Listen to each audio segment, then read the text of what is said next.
2, a 3. Take me out to the ball game. Take me out to the crowd. Buy me some peanuts and Cracker Jack. I don't care if I ever get back. Oh, it's root for the Cubbies. If they don't win, it's a shame. For it's 1, 2, 3 strikes, you're out at the old ball game. Hey! This is the on WBRN Radio, riding on the Boston Red Network. The Monday Morning Quarterback on the 16th of December 2019. We refer you back to several programs, Friday Jobber and also The Week That Was, and we'll do a little bit of housekeeping here to update some of the content. There was a mistake on the teleprompter with the people from the University of Virginia, Charlottesville, and we always remember Heber High. We do have the correct version. We'll sort of walk through it.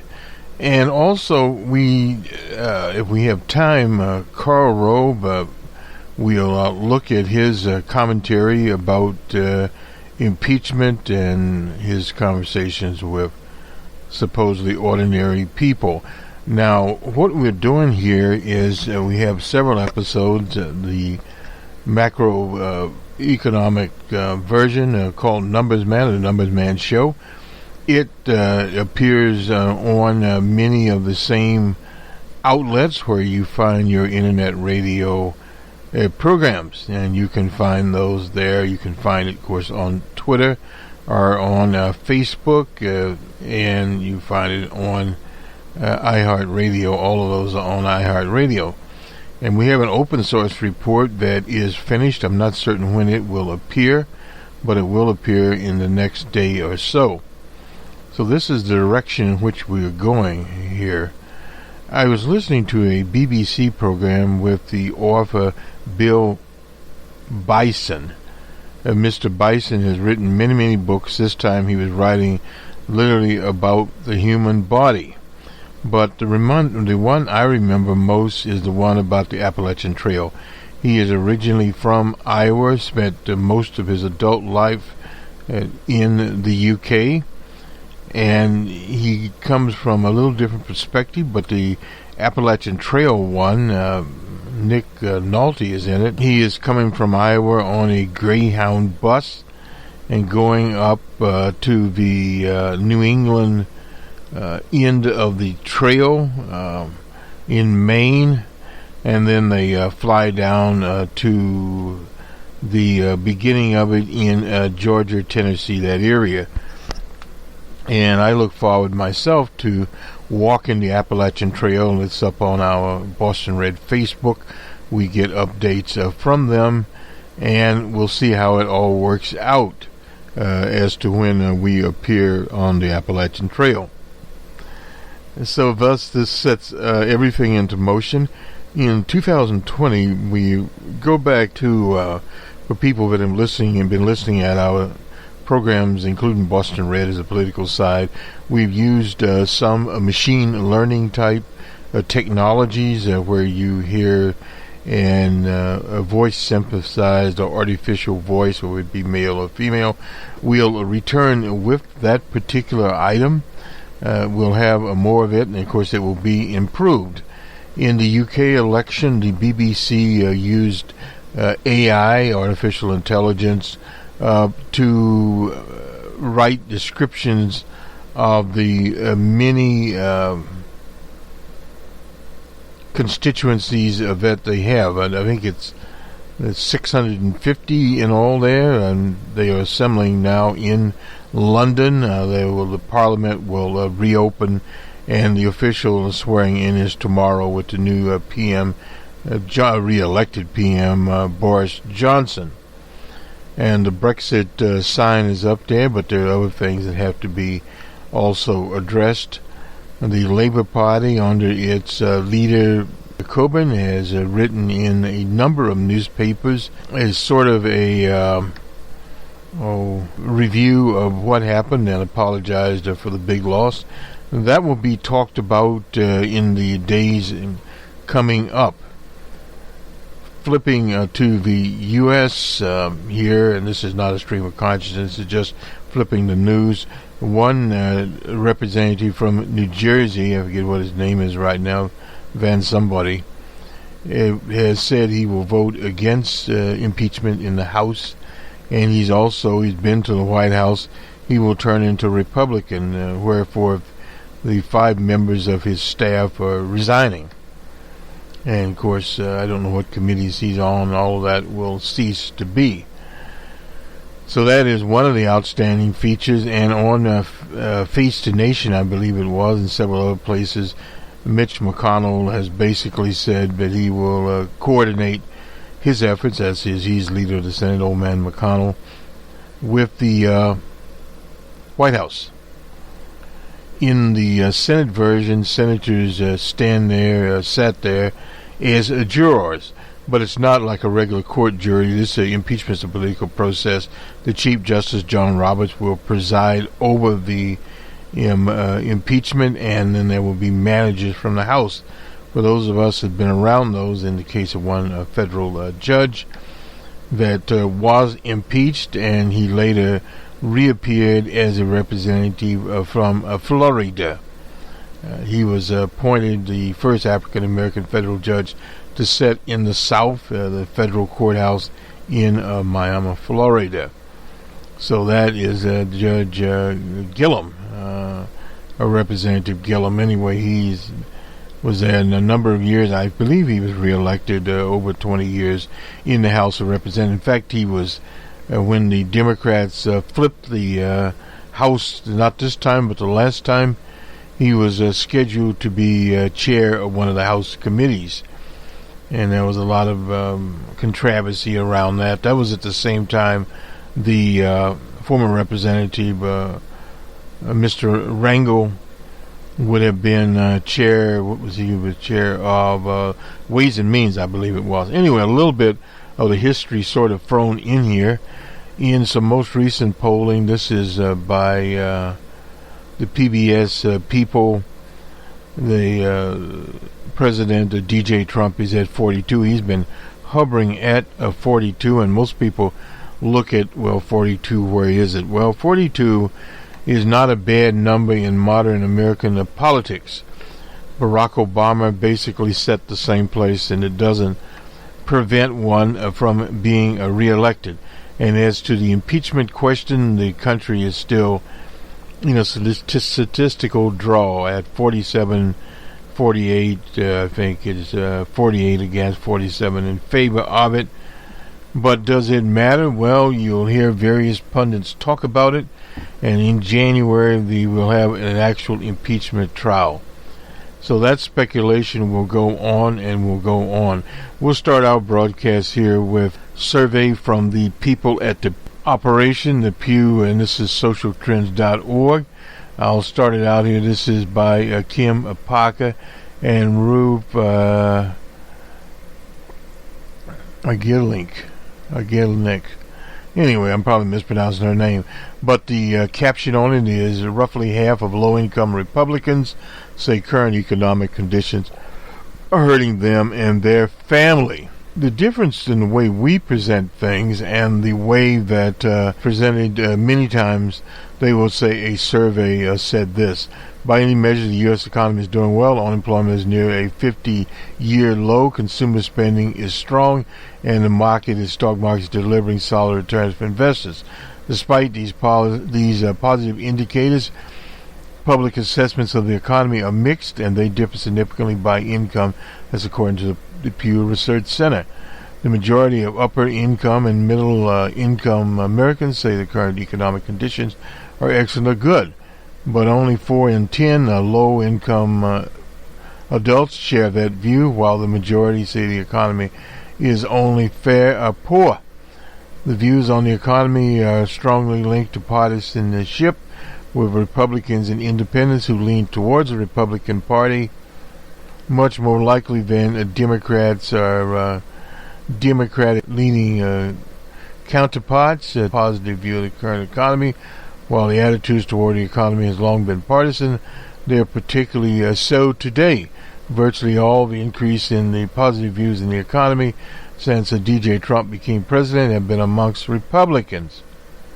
In fact, lower-income Republicans are roughly 4 times as likely as those in the upper income tier to give the economy only a fair or poor rating. To the extent that current economic conditions are helping particular groups, the public sees benefits flowing mostly to well-off. Roughly 7 in 10 adults, 69%, say today's economy is helping people who are wealthy. Only 10% say the wealthy being hurt. At the same time, majority of Americans say poor people, those without college degrees, older adults, younger adults, and the middle class are being hurt rather than being helped by the current economic conditions. When they asked how the economic conditions are affecting them and their family, nearly half of the adults, 46%, say they are being hurt, 31% saying they are being helped, 22% say they don't see much of an impact. Overall, Democrats are more likely than Republicans to say economic conditions are hurting their own families. A variety of factors go into the assessment of current economic conditions, the most prominent being the perception about wage and income, the availability of jobs, the cost of health care, and you heard health care made a prominent battle cry in various debates amongst the Democrats. 51% say wages have a great deal of impact on their household and finance. 43% say health care. The overall job situation seems as less personally relevant. Instead, 42% say consumer prices have a large impact on their own financial health. A look inside of the financial lives of Americans reveal an enormous gulf in day-to-day challenges and worries that lower income and upper income adults experience. 2/3 of lower income adults, 65%, say that they worry almost daily about paying their bills, compared with about 1/3 of middle income people. Cost of health care is a worry that weighs on the minds of many Americans, particularly those in lower income tier. More than half of lower income adults, 55%, say they frequently worry about the cost of health care for themselves and their families. Few middle class voters, 37%, and upper middle class, 18% share this worry. National representative of the survey was 6,878 people, and it was conducted from September 16th to September 29th.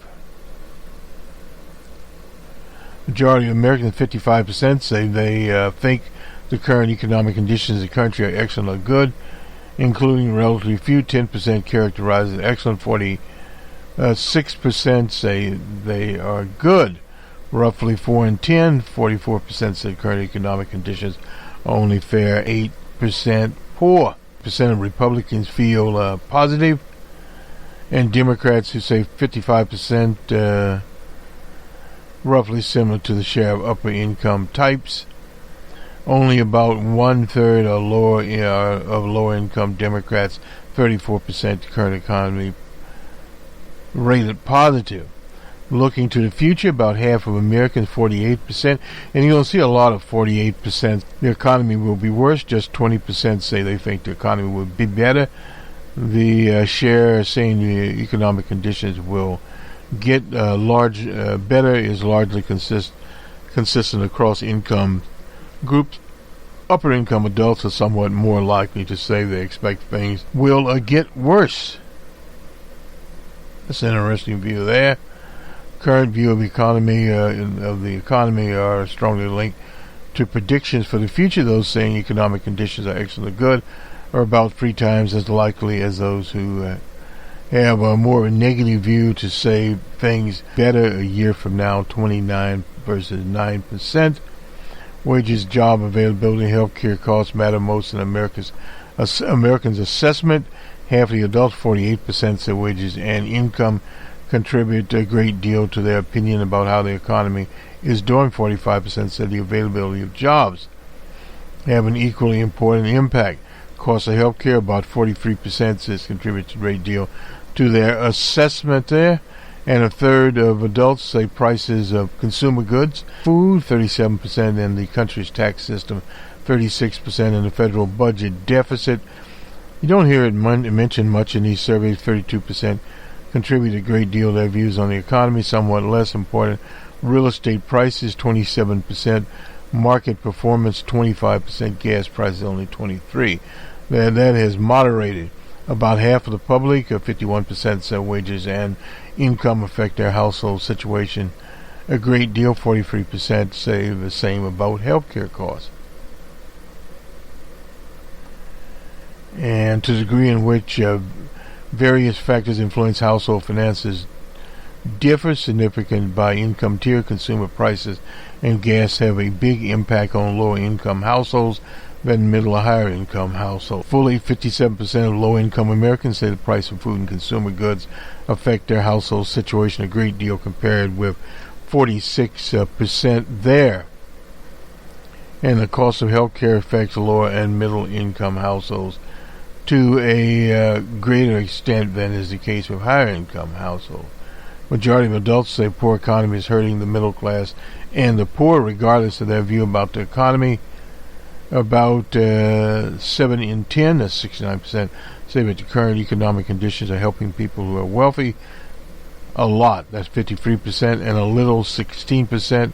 Just 10% say the current economy is hurting the wealthy. 19% says it's neither helping nor hurting. Middle of the road opinions are coming out of there. 8 in 10 upper income Americans, 81% said this. Compares with 70% of middle income and 61%. Now, are more likely to say that the current economy is helping the wealthy. And that is a big segue here in America, and it's a little hard to communicate, because if you listen to the regular news, or if you are getting your information from, say, CNBC, Reuters, or whatever, you'll just hear that the economy is doing well. That's the talking point. It doesn't matter where you are getting your information, and you have to go with that 30-second or 1 minute part. Differences by income tier persist within each party. Low-income Republicans are far more likely than high-income Republicans say current economic conditions are hurting them, 47% versus 18%. Fully 57% of high-income Republicans say the economy is helping them, compared with 41% of middle income. And in the U.S., it's always been how middle income and low income is divided upon standards. Family of four making less, 30,000 is poor, 50,000 plus is middle class. A middle income, that's basically on the family of four. Sizable share also worry almost every day or more frequently about paying their bills. 41%, the amount of debt they have, 41%. And this is all on the heels of the retail sales report for November. It was paltry at best, and that is basically at 0.2 there. Nothing spectacular to write about. You had Black Friday, Cyber Monday, Shop Local Saturday, and we'll say Cyber. Okay, I'm naming them all. Anyway, during the whole Thanksgiving run-up, a lot of that is online shopping. As Bill Bison said, Americans are consumed now with shopping, period. Well, shopping is shopping, but you can only shop so much. Middle-class Americans are more likely to have credit card debt, 59% do, compared with 51% of lower-income people and 41% of upper-income people.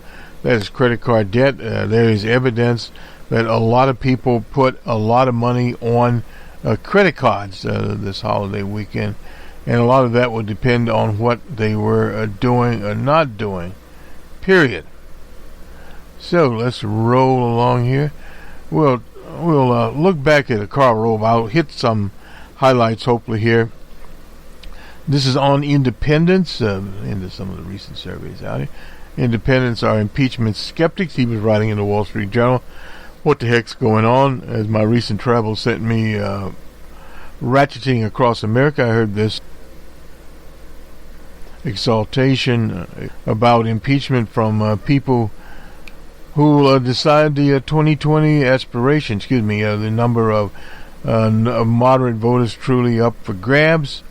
Democrats and Republican activists alike lapping up everything about impeachment. They know the House will impeach, the Senate will acquit. I've been trying to divide the sentiment of those in the middle, the people who could vote either for Trump or the Democratic opponent. They are mostly independents, although some are loosely linked to one of the two parties. Virtually all recoil from politics. Most have turned off cable TV. A few favor impeachment, but from my own scientific study, many look at impeachment as a country. Don't we deserve better than this?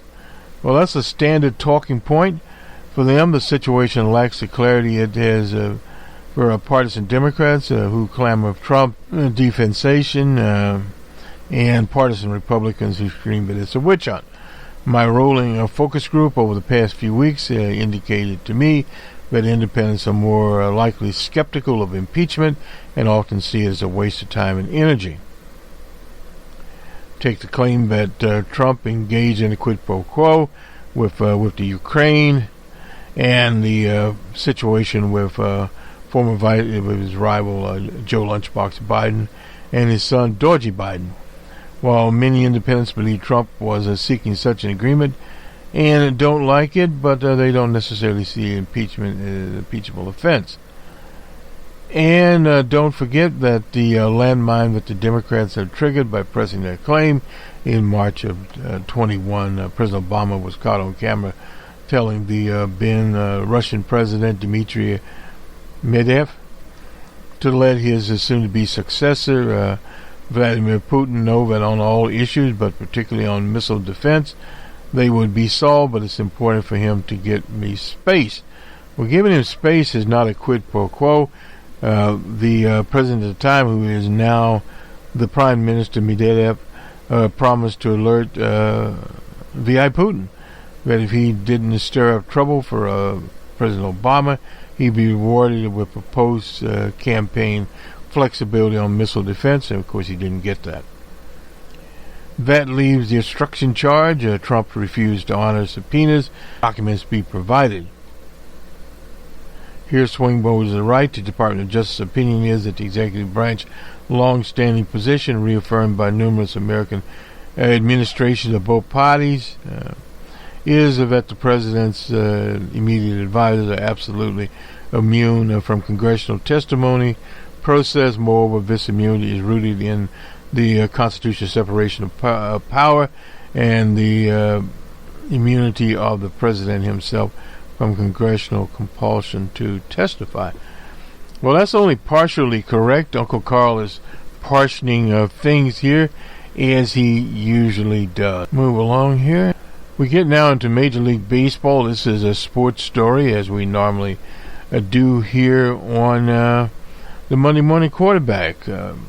So Major League Baseball, this is the LA Times, and this is a story we've tweeted out. Major League Baseball threatens to walk away from minor league baseball.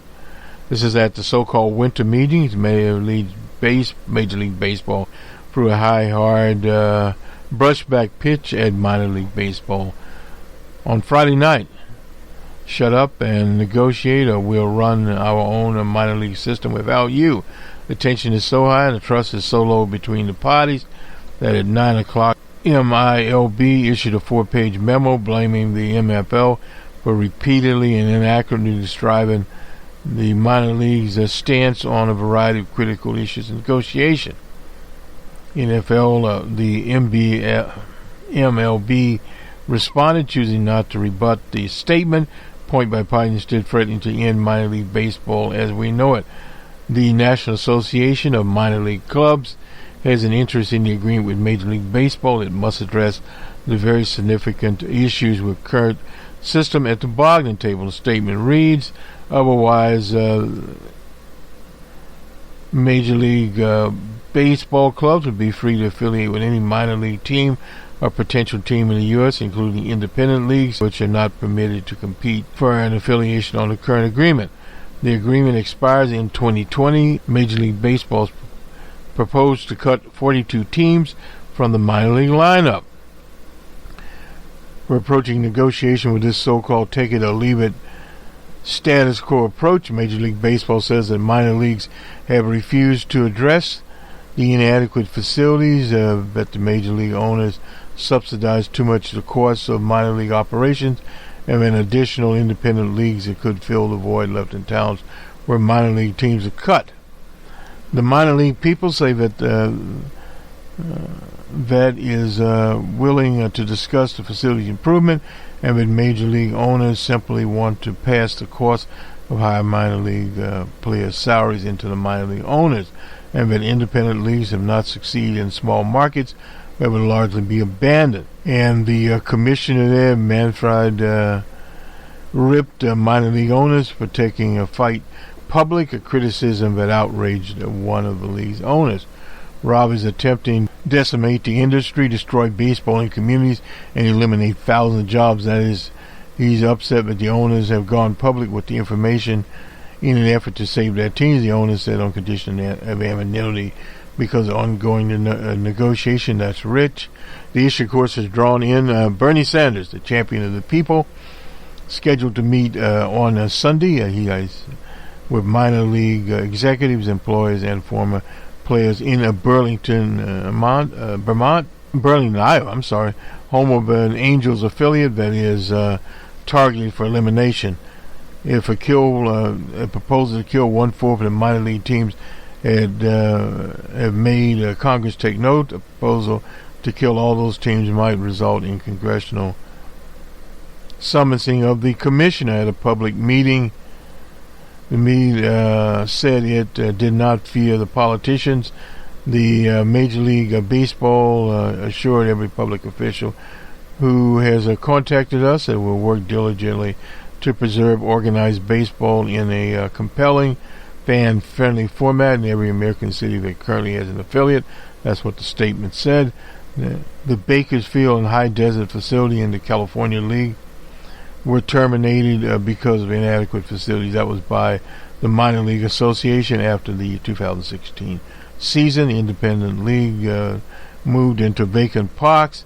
The team that moved into the High Desert Stadium since has moved out. In other words, they were not able to facilitate thing. Bernie Sanders going to bat for minor league baseball again. This is in the LA Times. This was any politician who goes to bat for the minor league baseball against billionaire big club owners deserves an all-star vote. Maybe not a presidential vote necessarily, but an honorary spot baseball all-star team. This is joined by George Skelton. On the 12th, for standing up for the Bush League teams all over the country, including the Lancaster Jethawks of the California League, Senator Bernie Sanders of Vermont is showing a wholesome small-town values and priorities not always seen on the presidential campaign trail. The Saturday report by Bill Shurkin, Major League Baseball, when it said targeted 42 teams, roughly a quarter, 25% there. Sanders, of course, grew up as a Dodgers fan in Brooklyn before the team moved to Los Angeles and was mayor of Burlington, Vermont in 1984 when the town landed the Vermont Lake Monsters. Now they are on the Major League Baseball strike list. The senator is on a crusade about it and has more than 100 members of Congress with him, including the minority leader McCarthy of Bakersfield. McCarthy in Bakersfield. This is a unique political alliance between the self-described Democrat socialist and unwavering supporter of DJ Trump. Sanders told Shurkin in Burlington, what I saw with my own eyes is what minor league baseball does to a community. It's especially gratifying to see kids go out to the ballparks, families able to afford the relatively low price tickets. They're a little more now than they used to be. Major league owners have got to understand that this is not just a profit-making business, that is something that millions and millions of people and the kids think about, pay attention to, and feel strongly about. I think he's got a very good issue here. I certainly can testify the pleasure of the minor league of baseball. Growing up, Dad each season took excited sons to several games of Ventura Yankees, later the Braves in the California League. I still vividly remember my brother and I standing and measurizing in the bullpen one day when watching a future big league pitcher named Tom Morgan warm up, and I recall Ponce's Ventura center fielder Lasuri routinely making unbelievable diving catches. He later managed the Philadelphia Phillies, the Texas Rangers, and the Chicago Cubs. Oh yeah, he did. A marvel of color and mascot emblems. Anyway, Sanders fights to preserve the minor league baseball, shows a connection to local people and little people. It is one of the reasons he keeps hanging in the top tier of Democratic primaries. They might be right, but he shouldn't be discounted in delegate-rich California. That'll be on the 3rd of March. This is one of the most viable grassroots networks, said the veteran Democratic consultant Bill Carrick, who was not involved in the race. He gave a great stump speech. He is very thoughtful and substantive. Stay on message. He has an anti-establishment credibility. Sanders is the only current Democratic candidate who competed in 2016 against Hillary Clinton. He ran well in California, collected 46% of the vote, but Clinton won by 53%. It's not unusual. Sanders carried 27 of 58 counties, San Bernardino, San Luis Obispo, Santa Cruz County, and Yolo. Have a large university presence there. According to I think that's BAF, by far the biggest California operation of any candidates. There are 5 offices now open, and there will be 15 by the first year. She said there are 85 paid workers, no small thing. More than 730,000 Californians participate in the campaign by donating. The latest poll, this is the Berkeley poll, shows Sanders with a slight lead over Liz Warren, 20 Vice President Biden, and the mayor from South Bend. They're 14. The 78-year-old continues to be highly popular amongst young people, a paradox. In polls, Sanders was favored by 46% of the vote, 46% of the voters under 30, and 36% between 30 and 40. He also has 32% of Latinos. No other candidate came near there. When I go to fight for somebody, I want to know they're fighting for me. That is Marianne Closar, 20, the president of Pasadena City College Bernie Club. The state equalization board member, Tony Vasquez, a former Santa Monica mayor, endorsed Sanders there, and he doesn't think Sanders' age is a problem. So that is Bernie Sanders and where he is. And looking at our thing, we're running out of time here very quickly. We're going to have to do the piece from the people from the University of Virginia. We'll throw it in with another presentation. And the only way we're obviously going to get that done, haven't found it yet anyway. We always have other presentations that we can put these things into, and we'll put them in as the most recent analysis from that. We had the Pew people here go with Pew people, and I'm just looking at this else. I suppose we did not. Nonetheless, on the 16th of December 2019, this is Boston Red in the Jerry Pippin Memorial Broadcast booth. We'll see you soon. Good day.